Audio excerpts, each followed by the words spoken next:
It's the dark-skinned savage, my neighbor. Hey man, we back with some more casual geographic, man. We got when animals lose their biggest fear. I don't know what that is about, but we'll find out when animals lose their biggest fear. Damn, when they're not scared no more. Oh, basically, they lose their biggest fear. Remember, if you think the government won't, they absolutely will. You remember that time the CIA tried to weaponize otters? To be fair, they tried it with a lot of animals. And when Central Intelligence initiated a program that basically turned animals into spies, otters were seen as the most qualified. And they're not wrong. Pretty privileged aside, it's a highly intelligent, tube-shaped, tool-using, brush-stroking honey badger that is every bit the predator. Someone said, give him a fedora, he could do a lot for you. Let's make otter agents. Is that why fucking they make a lot of cartoons off them things? Apparently it has something to do with. And they're always detectives or some shit? If you think they won't, the dossier highlights some otter flexes like being able to dive 60 feet and stay under more than 5 minutes, carry objects while swimming, and climb ladders. They also found that the aggressive slinky can open zippers, turn on water taps, discreetly enter and exit boats, and even chew through a zinc sheet. I don't know how they found that. At one point they say, never take food from an otter or suffer severe mauling. And I just know the cost of that knowledge was some poor intense. There's some cool stuff too, like otters being tickled at the ribs and babies having been taught not to be afraid of water. You should definitely check it out for yourself. But there was one line that stood out, and it read like a prophecy. Capable of being trained and becomes devoted to humans, which can lead to their destruction. Whose destruction, you ask? Yes. The human destruction? A threat to national security and a fugitive of the justice system. I'm not even kidding, but to get why this is an otter menace, we gotta go back to 2016. It's always 2016. A young female otter was found abandoned and orphaned and was rescued and rehabilitated by Monterey Bay Aquarium. And in 2017, Otter 723 was released back into the wilds of Santa Cruz. Researchers then got reports of a rogue otter swimming up to boats and kayaks, and sure enough, it was Lady 723. Apparently she'd been getting fish and squid handouts from local animal lovers, not realizing that being friendly with humans now meant the freeloading seafarer would never be fit for the wild, and she was captured and deemed unreleasable. But not before they realized 723 was getting attention from more than just people, cuz she was pregnant. And they weren't about to make the same mistake with her daughter, and would often wear masks and ponchos, looking like they just raided Darth Vader's closet, all to make certain that she wouldn't get attached to humans. She got attached to humans. And a year after Daughter 841 was released, Monterey Bay started getting calls of a surfboard jacking otter. That's right, the same otter they tried so hard to keep away from humans was now going up to humans, and when I say board jacking, it's exactly what it sounds like, and before you think she's playing, that's not a bite of play, that's a bite of purpose. Damn. Remember the zinc sheet. So after multiple calls of people sacrificing their boards to this water weasel, officials decided to capture her, but fun fact, an animal recruiter for the CIA is harder to catch than a cold in the Kalahari. They tried to relocate her for months, but every time outlaw Otter slipped away. She was on the run and swim, but she would have one more plot twist for everyone. Because after being MIA, 841 was spotted again, but this time with a pup. And because of that, officials gave up on trying to catch her, and instead just trying to monitor the mother. Meaning, the board beef has been renewed for at least another generation. Jokes aside, this is a problem, because the second she bites someone, 841's becoming a forever 404. And otter jaws are built to humble clams and sea urchins, so it probably wouldn't feel good to get clamped by one. Or 8. Last September, a woman that might be more than a shark. Park inside of Malaysia. Or 8. Last September, and sea urchins, so it probably wouldn't feel good to get clamped by one. Or 8. Last September, a woman was jogging through Tanjung Aru Park in Sabah, Malaysia, when she was jumped by a pack of river otters. Keep in mind, these are the same assault sausages that can game over a gator. Maria Sela Harun was mauled for 10 minutes straight. What was the park's first known otter attack? She was taken to the hospital with wounds, cuts, and like a certain CIA agent, a lifelong distrust of otters. The director of wildlife said that the otters had always been around and were never known to be aggressive, but he also said something interesting that I almost missed, that this sudden switch-up could be caused by the ill-intentioned goodwill of people. But that was all the way in Malaysia. You don't really have to worry about that over here. The same month, a river otter mauled a child and even dragged him underwater, except this time, it was in Seattle. Now, not to victim blame, but if there's infinite realities, then there's at least one where little Timmy had it coming. Who's to say these stories aren't just media plans from anti-otter propaganda? Maybe the otter's not being fairly represented. I'm not trying to spread misinformation. That'd be an otter travesty, which is why I'm working with Ground News. Wow. Ground News is an app and website created by a former NASA engineer who saw a very real problem with the way we consume information and how heavily it shapes our worldviews. She said, I'll do it myself, and created a simple way to compare different perspectives and come to your own conclusion. Every day, Ground News collects thousands of articles from around the world and organizes them by story, so you can see how many outlets have covered a story, how factual they usually are, who owns the source, and you even get an overall bias distribution. I really like that part, because it's easy to feel like everything has some kind of agenda. Like, even the things you wouldn't think of as political I've seen this shit before. Political. Like wolves are highly political animals, and not just Blitzer. Obviously because of the whole wolf rancher beef. Well, here you can see that Colorado's looking to relocate a wolf pack blamed for livestock attacks was reported by 22 news outlets, with most of the reporting coming from the left. The left headlines seem to focus on current efforts to recapture the wolves, while the right headlines explicitly mention it's because these wolves are killing livestock. Ground news basically forces you to break out of your echo chamber and see the whole story. In fact, there's even a blind spot feature to read up on any stories one side might not have covered. Like if you only read right, you might miss that Denmark's converting 15% of farmland into forests. They're also taxing farting cows and pigs. Yeah, you know what? That is a blind spot. Ground News gives you thousands of stories all across the political spectrum to help. Yeah, you know what? That is a blind spot. Ground News gives you thousands of stories all across the political spectrum to help you form your own opinion, as well as fill in the gaps you might get from only. Yeah, because they show the left side's opinion and the right side, and then they show people that's in the middle. Researching stuff. And for Black Friday, they're offering all my viewers 50% off the same Ground News Fancy subscription plan I'm using. All the features included. It's their biggest sale of the year, so go to groundnews.com/casualgeo, scan the QR code, or click the link in the description to subscribe for less than $5 a month. And once you do, read up on all those articles about otter attacks, and you might notice something. 723 was raised by people, fed by people, and ultimately got too comfortable with people. Her daughter likely also got handouts from humans. And Maria Sena got jumped by an onslaught of otters in a park, but people were likely already regularly feeding them. Now don't get me wrong, it's still a warmongering, waterproof Wolverine weaponizing the power of plurality. But it seems they don't really become a threat until they lose their fear of humans. You ever hear of human arrogance?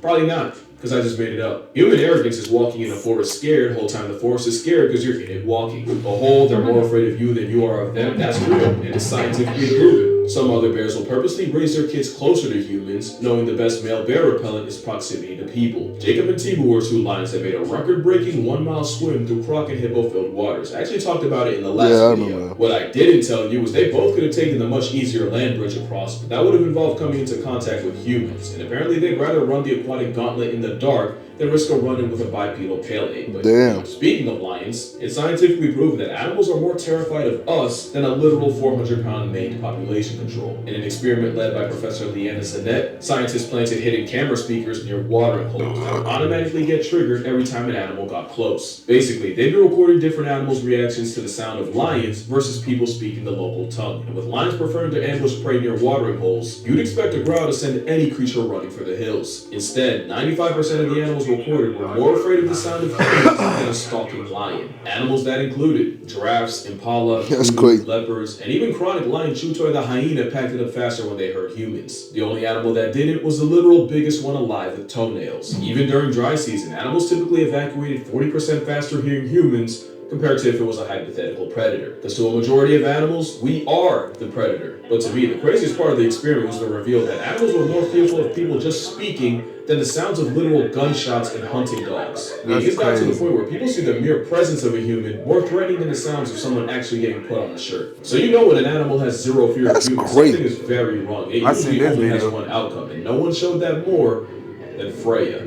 Freya was actually a walrus, famous for appearing in Oslo Fjord, Norway, several hundred miles south of where you'd expect a giant Arctic blubber ball. She was the first walrus in the Netherlands in 23 years, and pictures would go viral of her lounging on and sometimes sinking boats. And with her being friendly enough to approach people, the walrus would become a national and then international figure, and was given a name. But you already know we can't have nice things. Freya didn't fear humans, and unfortunately the feeling was mutual, with crowds of people getting way too close to her, people trying to swim with her, and even at some point pelting stuff at her. Officials tried warning the public of, the health risks of playing with a 1,300-pound ship-retiring tusk seal, but even after Freya literally chased a woman into water, of course nobody listened. Officials were banking on Freya leaving on her own, but she didn't, and neither did her crowd. In fact, it only got worse. So the night of August 12, 2022, 4 government officials patrolled her with a rifle, and by sunrise, Freya was, Now the situation's a lot more complicated than I just made it sound, so I do recommend checking out Kay Passion's video on the matter. She's a friend of the channel, she actually works with walruses, and I feel like she's a little more qualified than, internet backwards hat guy.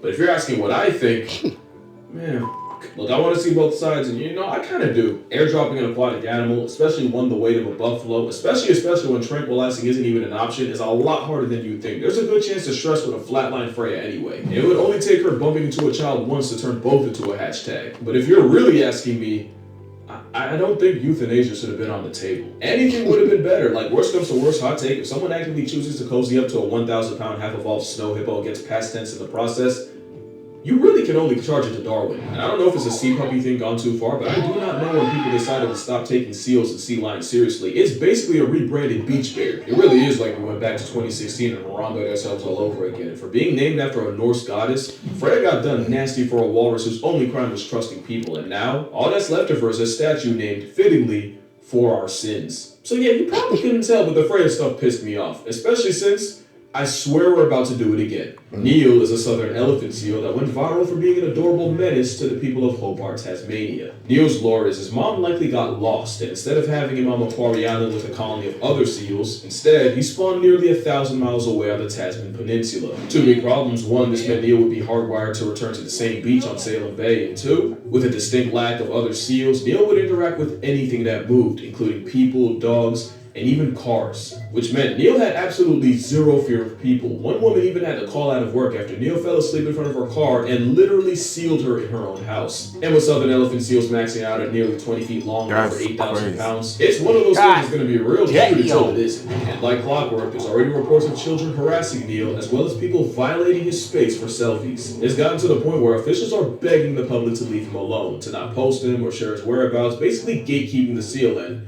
some of that might be on me. I literally talked about Neil earlier this year in a video with millions of views putting his name out. Now there's a chance Neil gets loved to death by the same people he trusted. So yeah, losing the fear of people could be a death sentence for an animal, but for some species, it got them erased. The Caribbean monk seal went extinct in the 50s after being hunted into oblivion, and their biggest downfall was their distinct lack of fear and curiosity towards people. Columbus even noted how weirdly chill they were, and for that, they got slaughtered. The dodo was a plus-size pigeon in the past that also got decimated by seals. Oh yeah, that's an ancient-ass animal, the dodo bird. Yeah. They had no concept of self-defense. They were cooked. The gray auk, which isn't a penguin, also famously had no fear of humans. And after going from 6 million in numbers to nothing in about 300-something years, yeah, we gave them every reason to. There was even an account of 2 ships murking 1,000 auks in only half an hour. And believe it or not, it's still happening. The harpy eagle's a popular target for poachers since they'll often just sit on a perch and let them approach. Also, being big enough to be confused for a fursona means some people will just shoot it out of curiosity. So yeah, animals need to be afraid of humans. But what can you do about that? Well,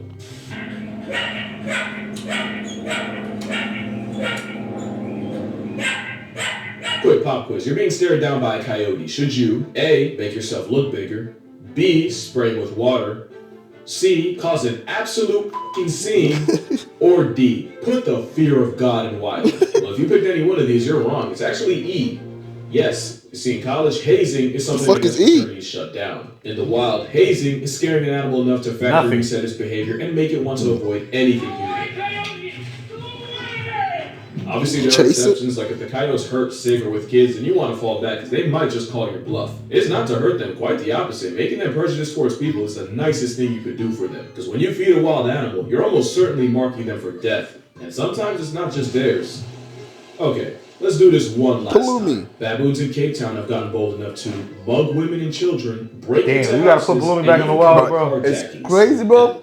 I'm actually more scared of a monkey than a fucking lion, bro. I know, but I think it's just because they smart, bro. Yes, bro, and that niggas will, like, they're quick to do something than a lion will. See, like right here, right? Like a lion or a monkey. A lion will probably just look at you and just keep walking. But a monkey, they want to try something. They can be trying to open the door like they know how to open. Like, look at this nigga. I guarantee you that nigga was up. That nigga probably fuck around and break that door. Yeah, you know what I'm saying? Fucking jump on the glass. Like, bro, a monkey would do some shit like that, bro. fucking rip your wipers off, nigga. Yeah, just look at this wipe. It's not edible. They throw it away. You just broke my shit. Like, bro, like look at this nigga. That monkeys are quick to do something, bro. Like, I don't know, bro. I'm so scared of them niggas, bro. I'm traumatized by one when I was a kid. Houses and even commit carjackings. And the most likely reason was tourists kept feeding baboons until not only they became habituated with people, after associating humans with food, they started demanding it. And like with 841, this is the other side of forgetting the fear. Niggas chased them up the park. Be the worst offenders. Macaques in India have been living alongside humans for centuries, and not only do they get the benefit of easy food, the monkeys are also revered in Hinduism. But then you had the same issue of expectations leading to aggression, except the monkeys took it a step further. These monkeys are master pickpockets that are smart enough to recognize items of value, snatch them, and then use them as ransom. And negotiating food is the only way you get your stuff back. The smartest ones will even give yourself like one at a time just to maximize profit. See what I'm saying? Brute force works too. In 2007, the mayor of Delhi was attacked by a group of monkeys and pushed off his terrace to his death. Ironically, the only thing the macaques are afraid of is an even bigger monkey called a langur. And since push that nigga to his death? The owner of Delhi was attacked by a group of monkeys and pushed off his terrace to his death. That's Ironically, the only thing the macaques are afraid of is an even bigger monkey called a langur. And since owning them as pets is illegal, yep, your eyes are correct. That's a human. Parliament actually hired men to cosplay as giant marauding monkeys to scare the real monkeys straight. So yeah, I'll die on the hill that feeding wild animals is killing them softly, and I would know. I've seen that before, but I didn't know what that shit meant. Squirrels at a local park, and there was one in particular that I really appreciated. Squishy! He come up to me, even when I was empty-handed. I either named him Tyler or Tyrone. I genuinely. Nah, squirrels are cute, bro. One day, Ty just would not stop following me, no matter where or how far I went. This rodent panhandler was on me like a homing pigeon. It was to the point where he was following me all the way home, and I wasn't allowed to have pets, and I damn sure wasn't allowed to bring pretty privileged rats off the streets. So what did I do? I took a nut, launched it bounced off a reservoir. I lived next to a reservoir, by the way. It landed in the street, my guy Ty followed, and as you can guess, the story ended with one squirrel. I was not okay for a while. And don't worry, I get my karma later in life when I got jumped by a pack of squirrels in the middle of New York for half a peanut butter sandwich. Every word of that was true. Like an idiot, I fed 1, 1 turned to 2, 2 became 6, 6 spawned 12, and that is unironically the most I've ever been afraid of 12. So what's the moral here? What can be killed with hate can also be smothered by love. That animals are best appreciated from a distance. That the CIA created weapons of utter destruction. Nah. How about leave these seals the fuck alone? Yeah, that's one of the first videos. Drink water, hug your mother, touch grass. Basically, moral of the story. Something happens to Neil, I'm gonna really show y'all and crash out. And I'm gonna see leave these fucking animals alone. In the next one. But that's what I'm saying, like, nigga, y'all can keep the dogs and the cats, man. But just leave. Even sometimes, man, these cats be acting out, man. Like, bro. Even though some of these dogs, bro, they be acting out, bro. I'm like, bro, just leave these niggas. Let the niggas live their wild life. But if they're injured, hey, bro, take them to the hospital. I forgot the dog hospital. The vet. They gonna fix them up. Put them back out, bro. Cause, bro, one day, bro, they might wake up on the wrong side of the bed. You just scared of shit, nigga. Bro, I watched this nigga King get dumb scared over a baby bird, bro. Like, I ain't never seen that in my life, that nigga was broken all up, but King. Sometimes them shits don't mix, bro. Bro, all you had to do was pick him up, take him to the vet, bro. That nigga King was scared to even get near the damn thing, bro. But you ever live with chickens, bro? Yeah. You live with chickens? You ever got chased by a chicken? Yeah. Exactly. Not but chased. Them niggas, them shits hurt too, cause they jump on your ass. Yeah, they check your shit. Cause fuck it. But the dog running at you. I mean, when I first tried to get away from a chicken, bro. That was one of the scariest fucking moments, bro. It's like you feel like you're gonna die. Yeah, it's like bro, this is so fuck me up, bro. But that's like a dog. If a dog chasing you, you know he wants to have fun. Right. But if a chicken is chasing you, you know he comes for you. He wants to.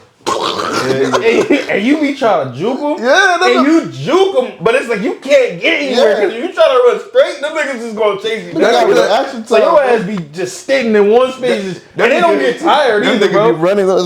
And that's where you really see them niggas fly too, but them niggas they don't be getting scared, bro. They don't get that high, but they give you a little quick. Yeah, they give you a little quick salute. It's crazy, bro. That it. What the fuck? That nigga waving? Yeah, we want some. He like, give me food, nigga. Hey, nigga, give me food. Oh, you wanted to get pet? Yeah, I remember that video. Hey, but I fuck with them shits, man. I'm trying to tell you. The following video continues. Next minute, he might not. Fucking chicken. Hey, man, but anyway, man, if y'all learned something about this video, make sure y'all comment down below and leave them animals alone. Nigga, I know what I learned, nigga. Leave them niggas alone. Stop fucking with them animals. Especially them water drinks, man. The sea ones, bro. Any sea animal, bro. Nigga. Especially them water drinks. Nigga, we got coyotes out here. I know that niggas don't be doing shit. Like, I still be scared of them bitches, bro. Yeah, you see them motherfucker pop out, you like, Cause they will eat your dog. Just walk away, nigga. But they ain't gonna eat your ass. I mean, there's been cases with them niggas. You ain't chase that. Hey, man, but that's the fun video, man. Hope you guys enjoy it. And don't forget to like, share, subscribe if you're new. God loves you. God bless you. And Weezy out.